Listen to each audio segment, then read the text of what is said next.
রাখীবন্ধন দিবস হিসাবে পালন করা হচ্ছে। দক্ষিণ দমদম পৌরসভার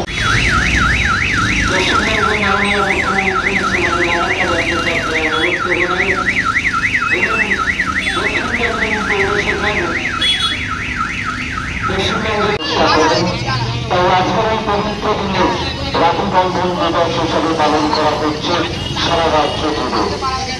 দক্ষিণ দমদম পৌরসভার সামনে দক্ষিণ দমদম পৌরসভার স্বাস্থ্য পশ্চিমবঙ্গের মাননীয় মুখ্যমন্ত্রী শ্রীমতী মমতা বন্দ্যোপাধ্যায়ের অনুপ্রেরণায়